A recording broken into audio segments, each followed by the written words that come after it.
I absolutely 1000% make music for me, that I get to a point where I'm so happy with it that I then expose it to the world and allow them to make their judgment on it and try to enjoy it, hopefully, or hate it. Yeah, but you can't control either. Chris, it's great to see you, man. How are you? I'm good. How are you doing? Yeah, really good. Welcome back with music. Thank you. I'd say welcome back, but I mean, look, you're always busy, between Black Book and traveling and shows and this wonderful world you've created for yourself. This idea of, serving at the altar of quality house music, club music, and building around it. But it's different when you have an album, right? It just feels different. It's a lot more work than I expected. Yeah. And that hasn't changed. They told you that it would be quicker and easier, more efficient, but it's not. It's No. It was my idea. And then a couple of months in, I was thinking, oh, this is actually a really bad idea. Why? Which parts? I guess, I guess when I'm like, I had a vision of what I was trying to put together. And at the beginning, I was like, oh, this vision's a little bit harder to put together than I thought. Well, yeah, because building stuff is hard. Well, I kind of had a bit of a vision of how I wanted to kind of like adapt my sound. Can you elaborate on that a little bit? Yeah, so I kind of I've had a good little run of, I don't know how many years, 8 years or something like that, where all the music's been hitting, it's been, connecting. Lots of people have been playing it in clubs. It's been really effective. People enjoy dancing to it, listening to it in the gym, but whatever. And but I also felt like kind of the stuff I'd been working on had been getting like progressively more simplified in a good way. Like I think some of the best dance music is simple and kind of like direct, but wasn't as musical as I used to be. And I kind of recognized that, and I felt like I'd come towards an end of a cycle where I just wanted to like just try and reconnect with a musicality and try and deliver it in a different way. That sounds to me, from someone who's made records in this world and DJed in this world, but also more importantly interviewed a lot of artists who have done this, that's kind of like a byproduct of road work, because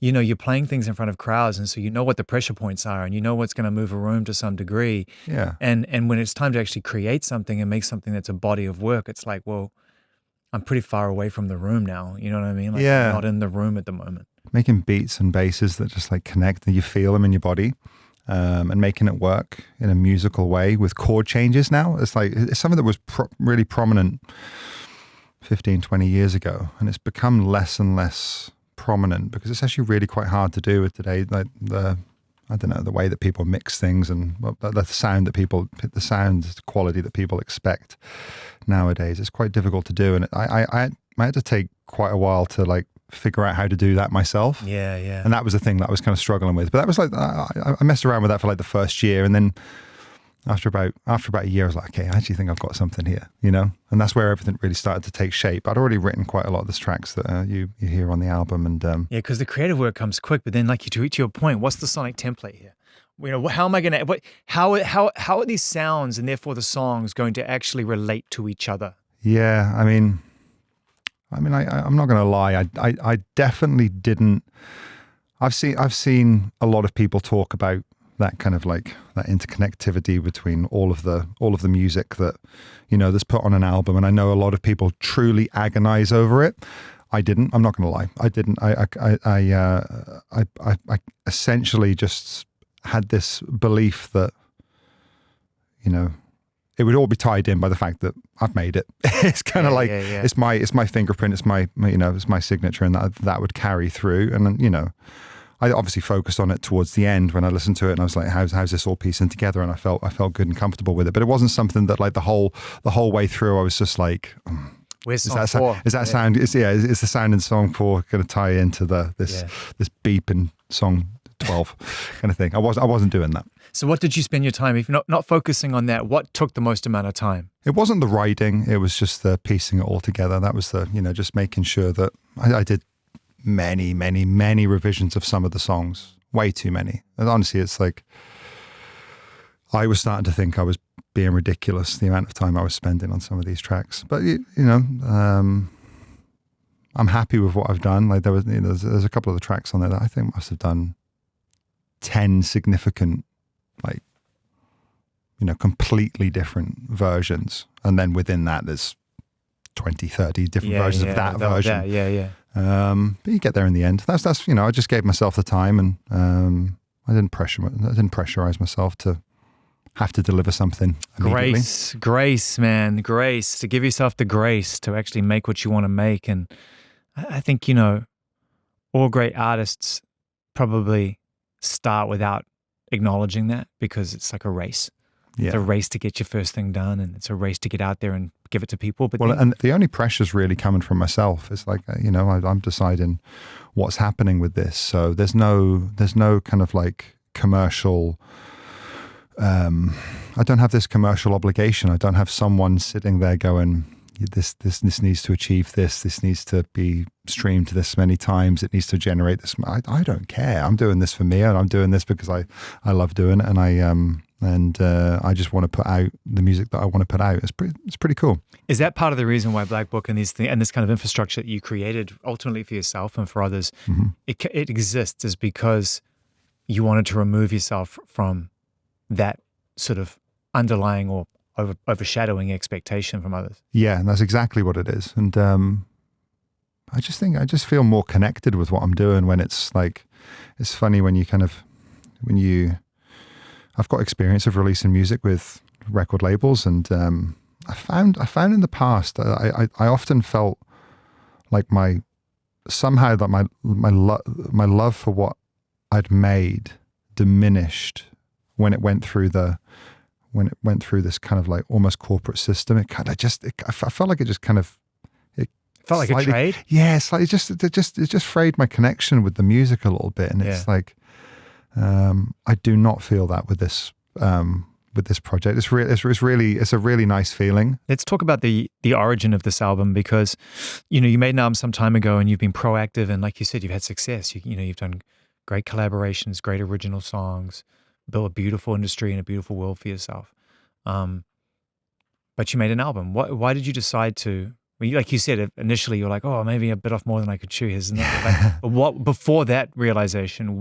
Where was the fire for you to do this in the first place? I've grown up with having a love affair with the power of a dance single. I just think it's like, I think a great dance record can be just any record can just create such a moment for people. But I've always loved what can happen in an event, in a club, and how one song. I've got so many memories of when I was a kid. When I was growing up, of like, going to events and there being that one song that just like, you just got such a distinct feeling of how that song made you feel. And I kind of, I've always loved trying to make songs that could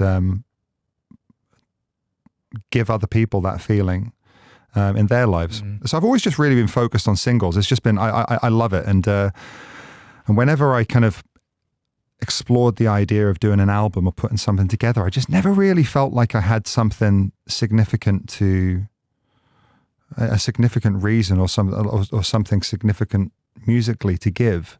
Up until recently, I don't know, the last few years, I realized I've been doing quite a lot of stuff. I've been working with lots of people. I've tried lots of different things. I feel like I've got a vision of something that I can put together that's got variety, that I could call an album, that doesn't feel like a compilation with the name of an album.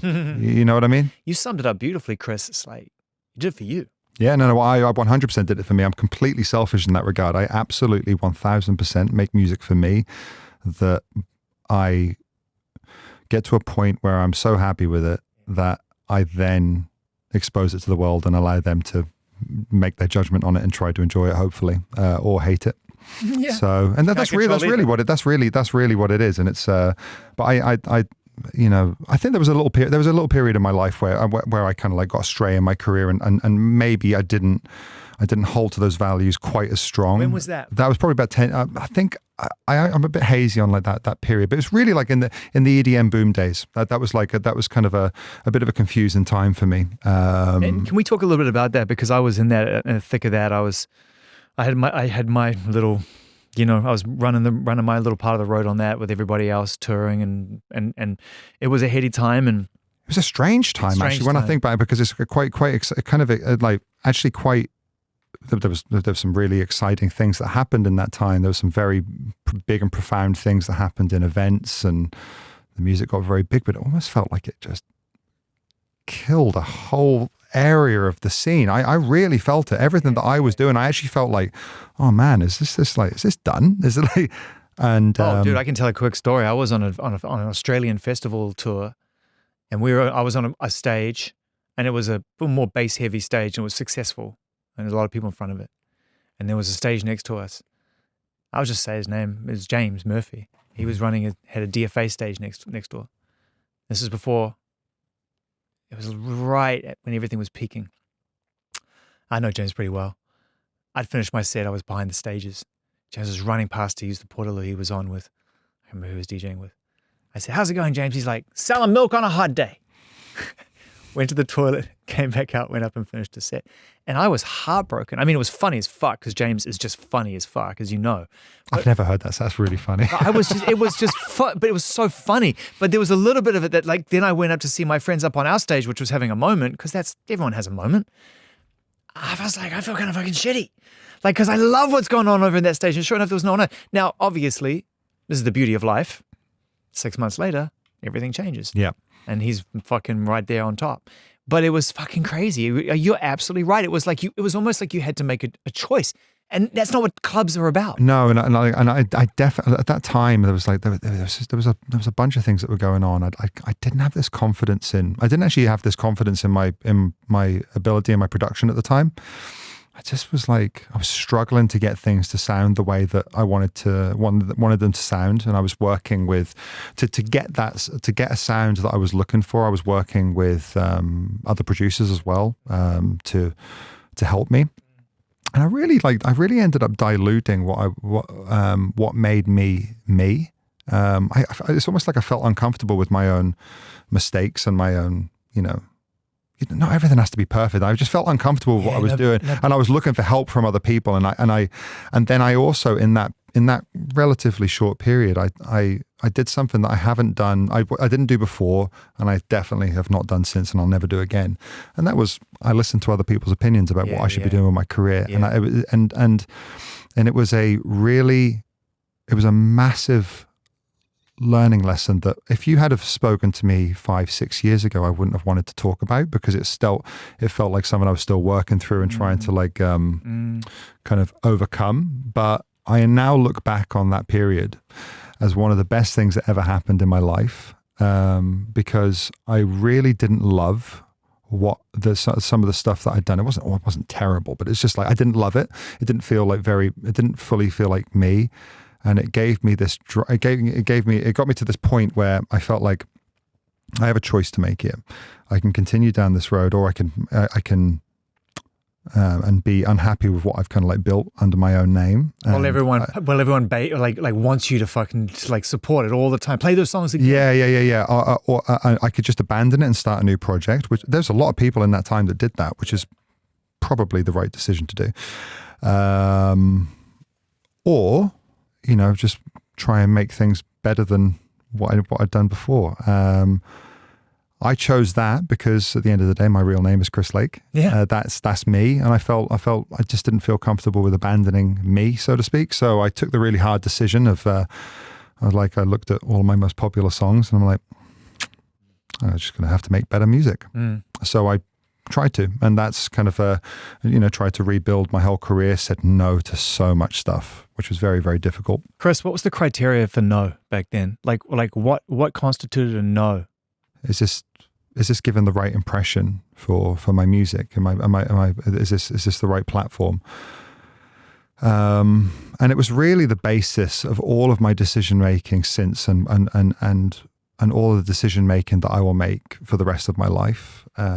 I do everything for me, following what I think is right for me artistically, and for fulfillment. I make no decisions based on money. I find it really easy to do now. Don't get me wrong, I'm lucky. Things have gone well, so I don't. I'm in a position to make quite difficult decisions easily, if that makes sense. Yeah. Yeah, it's clear. You have a clear path. Yeah, but that kind of like that's sort of like, that's where Black Book comes in, and self-releasing an album, self-funding it.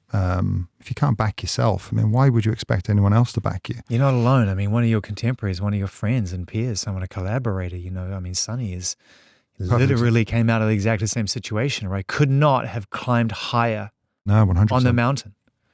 And when I saw him, when he finally came down to the ground, he was like just fried. And it took him years. He won't mind me saying this. It took him years to go and figure out how he wants to show back up. Yeah. Healthy, making the best stuff he's ever made, happy. He's phenomenal. Thriving. Yeah, he's phenomenal. I was with him a couple of days ago. We were talking about exactly that. Yeah, just thriving. And it makes me so happy because, I mean, I toured with that guy a lot. And it felt like, you could see from the crowd, everyone was just like, he's got it all. And I'm like, I don't know. I don't know. I mean, there is an invisible wall between the perception of what it is like out there succeeding versus what success feels like if you haven't built it right. Yeah, that's a really good point. You know? And I'm actually quite surprised when I speak to some of my colleagues as well. I feel there's quite a lot of artists out there that haven't figured that out either. Yeah, well, because it's intoxicating. The thing is, it's really intoxicating. When everyone around you is like, hey, it's working, you never stop to ask if it's working for you. Yeah, 100%. That's how you end up being Chris Lake today with a brand new album after all this time, but in a way that you want to fucking do it. Yeah, 100%. It's and that, you know, that's another part. I really wanted to enjoy the process, and I've really focused a lot on collaboration. What do you love about collaboration? I love the energy that you get from different people. There's like I also find it like there's like a little bit of a challenge there as well. Like, especially when it's quite common to, you know, be connected with an artist that you're familiar with their work, you're a fan of their work, but you've never met them, you've never connected. And it's a trade. Yeah, exactly. But it's like, it's also not a bad thing, but it's a trade. Well, yeah, it can, and like, but you're still two humans. You got to interact with each other, and there's like that's where it gets good. It gets really interesting, and like and that interaction can be very, very different depending on the personality and the workflow of that person. And I really enjoy the challenge of trying to understand quite quickly how they work, what makes them tick, what makes them uncomfortable, what makes them close up, what makes them open up, and I honestly love that. You love being in the room. Yeah, it's great. It's really because you know, there's no surprise to you or I, and maybe to quite a lot of people listening to this conversation and watching it, that, you know, a lot of these collaborations are done via WeTransfer, dude. It's like you're not even in the room, you know, because everyone's traveling, moving, especially in club culture. Yeah, well, when I was really young, that was common, because when I really started first making music, I was living in the northeast of Scotland, very remote. You're from New Zealand, right? Yeah. Were you in a remote part, or were you in I'm from Auckland, but I know what what remote Scotland looks like. Well, yeah. And I've been to remote New Zealand. Yeah, so it's sort of like, that was one of my only ways to actually collaborate in the really early days. I understand that method. It's like, and it definitely has it's got some pros and cons. You can make songs happen. You can do things.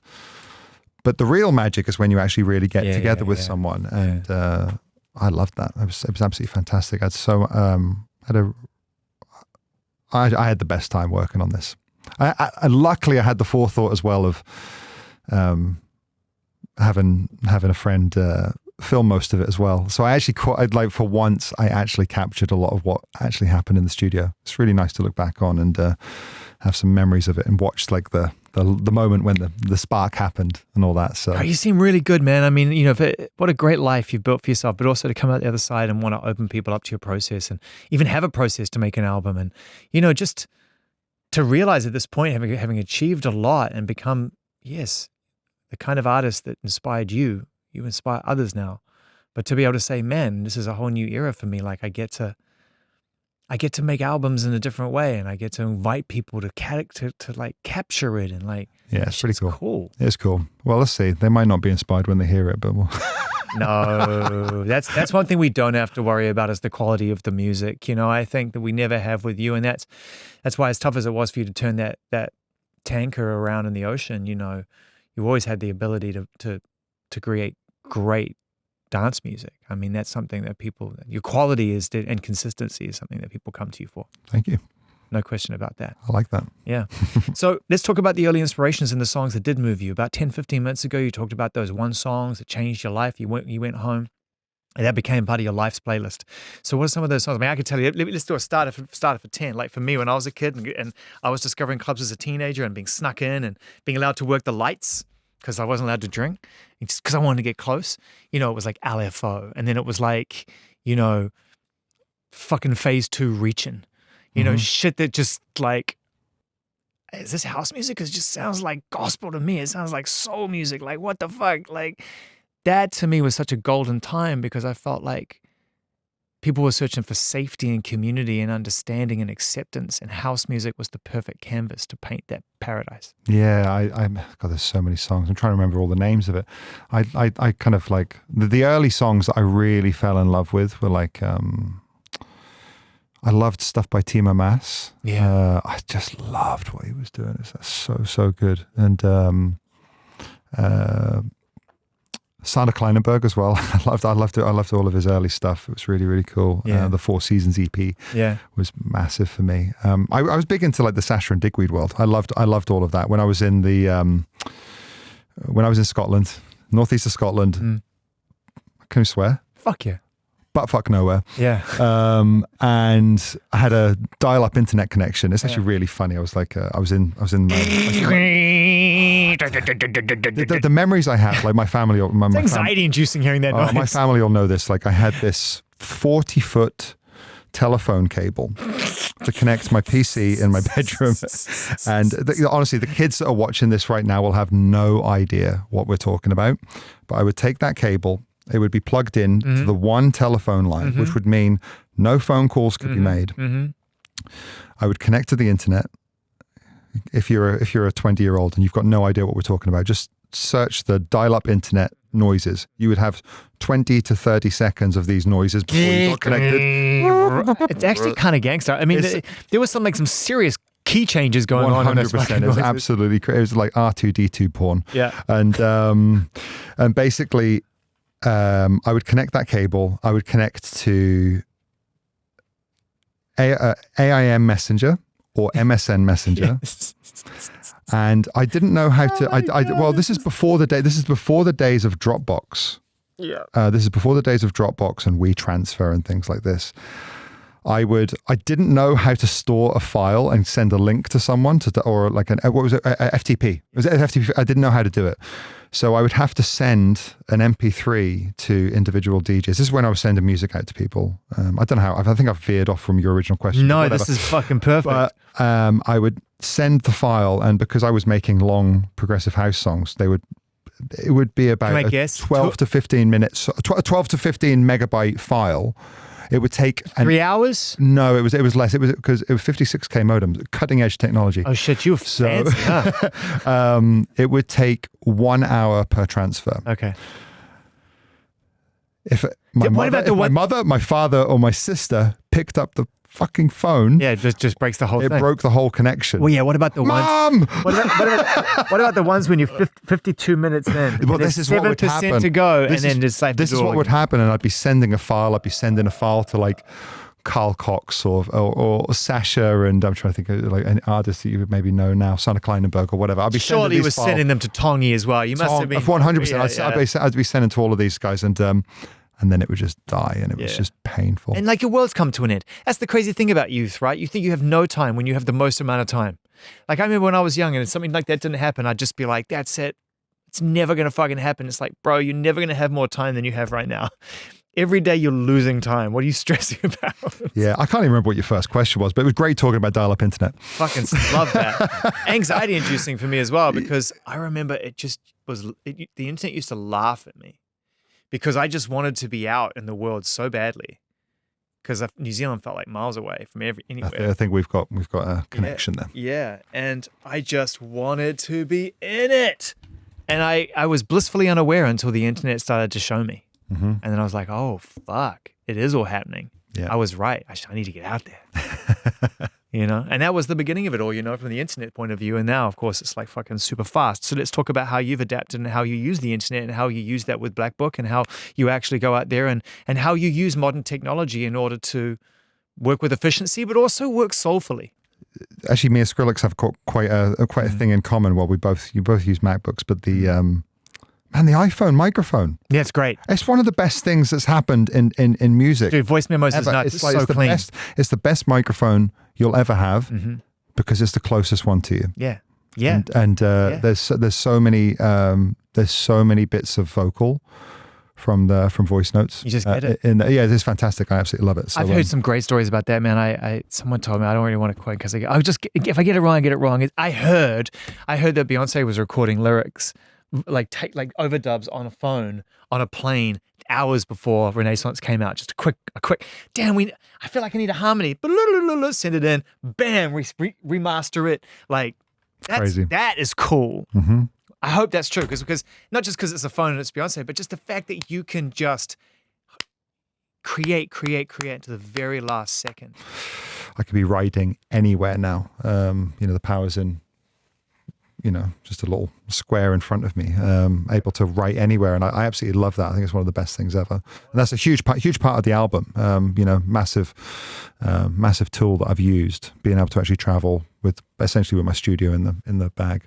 Which, when you reach a certain level of maturity in your career, regardless of age, is a beautiful thing because you want to be able to do something with all those hours, but that you're not, it's shit. I mean, when I figured out that that's what I should be doing, I couldn't wait to get back to my room to keep tinkering away on something. They have to drag me away to get me on the stage sometimes. Yeah. But I want to talk a little bit about your road journey. And I talked about select DJs who've been doing this, who I respect their opinion about this because, not to put a dampener on things, but it is just a reality of life that we've some people really have struggled with that work-life balance. We've lost people, like really good, talented people. And that definitely didn't help. No. So let's just talk a little bit about how you've been able to build a life for yourself and not be in service to that life in order to justify it. I've had good people around me, like really trying to encourage me to like keep having a temperature check on everything that I'm doing, just make sure that I'm not overdoing things. And I think I've been really lucky that I've never wanted to like take every opportunity and every show and really try to understand my own limits. I work hard, but like I find travel really, really, really drains me. Really drains me a lot. I really try to live healthy, look after myself, and but still, there's just something about getting on those planes that just absolutely drains you. And then the shows can be exhausting too. But so I really try to. I think one of the things that's happened in the last 10 years is, and this honestly, this just really sucks for a lot of people, but like who want to go and see me, but I find it really difficult to be a global artist and tour the whole world. It feels, I can't do it all the time. I can only do it in little, like I can only go outside of the continental US so many times a year.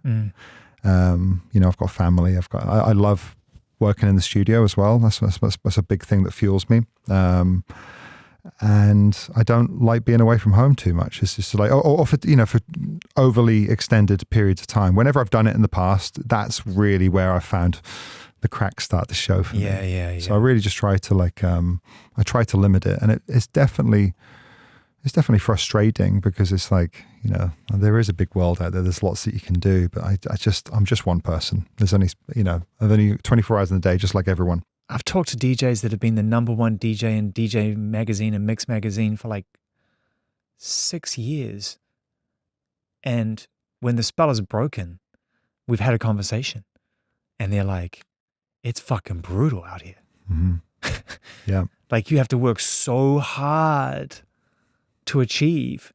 And I think everyone gets to a point, if they're lucky, where they take a step back and make the decision you made, which is like, you know what, man, what is life like when this is around my life and not my life? Yeah. That's really how I just try to make it work for me rather than me work for, the expectations of me. You know what as well? And this is something I think that we could all learn from that too, which is a little bit of restraint, a little bit of no is kind of good for the relationship between us as fans and you as an artist. Yeah. Because we kind of want to look forward to it. And when it's just everywhere all the time, it takes a little bit of that away. Yeah, I guess so. I haven't thought of it that way, but yeah, I think, yeah. I mean, you haven't thought about it that way? You gave waiting this way 18 years for this fucking album, mate. Well, it's here now. So now you've got this album, and to your point, you don't have to go out there and conventionally market or promote this or tour around this record if you don't want to. You're ultimately in charge of your own time, but you made this beautiful music. You may not tour globally, but how's it going to change the way that you show up now? Yeah, I have been a dance artist, kind of like, working, doing singles and touring all year, available all year, kind of always on the road. And I do want to change that. I want to make it more, let's just say seasonal or working in cycles. I think who does that well? Prids does that really well, I think. He does that really well. He's like, when I'm here, and you're going to get all of me. Yeah. But I may not be back for a while. Yeah. I want to connect a bit more to that. So, and I've never done it. It's quite a big step for me, but that's I think that's one of the things that I'll do off the back of the album. I'm honestly, like, I'll tell you the other funny thing as well is, like, so maybe this is a byproduct of self-releasing it as well, but there's so much work has gone into the release of this album. When we were coming up to the actual release date, they got the group chat with all the team, everyone that's working on it, and I'm just like, I've loved preparing for releasing this album so much. I'm actually going to miss the fact that it's forthcoming. Well, you know what I mean? It's like we've really enjoyed the process. It's been really fun. Well, let me share with you the great quote from my friend Damon Albarn, this is going to make you so happy. Here's the good news about that coming to an end. And I'll do it like Damon does it. You get to make another one. Yeah, honestly, that's actually what's been running around in my head. I'm like, I'm thinking about the next one. It's funny. Holy shit, triple album live from Budokan coming soon. Not going to be able to stop you. Dude, I'm having such a good time talking with you. I don't think we ever met in passing. No, we didn't. But I'm really enjoying the fact that we're meeting on right here in this time in your life. Well, thank you for having me. Of course. And, we're not done. There's a few more things I want to talk to you about. I've got to talk about the radio in a second, but I want to talk to you about, like, your ability to work with certain types of people who are on paper different to each other. You're a connective tissue. Like, Fisher and Sonny would get on beautifully as people, but are fundamentally pretty different characters. Chalk and cheese, yeah. Right? Chalk and cheese. So, I'm not going to character analyze them, but you know what I'm saying. So what do you look for in somebody like, because on the one hand, you got this fucking beautiful Australian who's a mile a minute, also pretty deep. And you got this guy, Sonny, over here, who's really like, quiet, moves stealth, but is also pretty gregarious when you get to know. Yeah. So everyone's kind of paradox. Yeah, no, it's weird. I kind of, I've got, there's three guys in my life that are like my nearest and dearest. Fisher, Chris Lorenzo, and Mickey Slim, a DJ from the UK. Like these three guys are like my best mates. They are absolutely mental. I'm like, they're absolutely This is mental. what I mean. I'm getting to this. This is what I'm getting to. Why? How? What the fuck attracts you? Well, it's You're really a level-headed guy, Lake. Well, you know what? They're always like, they all call me. They're just like, oh, Chris, Lakey. Fuck, you're a boring bastard. Yes, I'm saying. It's like, we're so different, but we get on so well. And yeah, but like, that's examples of like my closest people. But yeah, like I've, Sonny's completely different. We're really close. Bonobo's super gentle and very, very kind. Dude. Lovely dude. I swear, last time I saw him DJ, I was behind him in a fucking living room in LA, and he's so lovely. I could have gone up and scratched his record with my shoe, and it would have been like, great scratch, Zane. He's such a nice guy. Well, he would have said sorry to you. Yeah. He's such a sweetheart. Yeah. I don't know. I'm not sure why. I'm not sure why it works, but I kind of like, I don't know. I just enjoy it. I just enjoy working with people. It's fun. But it's definitely led by. It's maybe led a little bit by fandom as well. I like these people that I fucking love what they do. It's great. It's just sort of. I'm just being a kid, really. I'm just getting to like work with people that I think are more talented than me, and I get to mess around in the studio and make some bleeps and boops and It's fucking all brilliant. that. Yeah, but it, you know, it's the right way to look at it. But then you put it out there, and it becomes the memories for people. Is the thing. Yeah. You know, I'm seeing it happen in real life, and people in my life are old now, and watching the way they relate to music. It's all frequency to memory, man. It's beautiful. Chemistry, not just the name of an album, it's also the name of the radio series that you're doing with us, man. We appreciate it. You see the connection. Of course, it's right there on the cover, and so you know, which is, I mean, it's a different radio experience than we normally do at Apple, because there's no expectation for you necessarily to kind of create this kind of extra creative real estate outside of what you normally do. You just get to curate and bring people in that you love and do it and make it tasteful. Yeah. So how's the experience been for you? And obviously I love Apple Music Club because I love the fact that the music never stops and it's a genuinely authentic mix experience. Yeah, it's just look, there's nothing too deep to this for me, because there never has been with music and mixes. I just like the way I look at it. I love just mixing tunes together that I fucking love and I think are sick. It's really quite simple. I just try to I just get together a bunch of songs that I love and put them together. Maybe I'm oversimplifying it a little bit, but that's just what it is to me. I keep it quite simple. That's what makes it fun for me. I'm doing 3 mixes on the series. One of them is MPH. He's one of the. Yep. He's a strong collaborator on the album. He's actually like he's artist credited on Reach for You, but he also helped me a little bit on Chemistry. He did some additional production on Chemistry. He did some additional on. Oh my God. Memories, and that's ironic. And ironically, and then Broken Hearts. Yeah. He was great. He was great to work with, but I highly rate him as a producer, and as a DJ as well. And it was he felt like a very automatic choice for me to add on. Second was Kelly Lee Owens. I don't know if you ever heard her stuff or her album that came out last year. She's so cool, man. I love what she does. She's a really talented producer. Yeah. And yeah, I kind of like. I was keen to get people that were involved in the making of Chemistry, the album. So I asked Kelly, and she agreed. So she put together a great mix. And then the last one, Bonobo. Beautiful. I might be the biggest Bonobo fan on the planet. He's so good, though. I can love his stuff. He's so good. Yeah. He's so good. Man, thank you for riding with us on Club. And thank you, Chris, for just bringing a sense of like depth and consistency of quality to what you've done. Like as somebody, you know, I would go searching for new records to play when I was DJing a lot. And you were someone that I would listen to 10 seconds of it and I would download it without even thinking about it because I knew it was going that makes me happy to do what I wanted it to do in my set, right?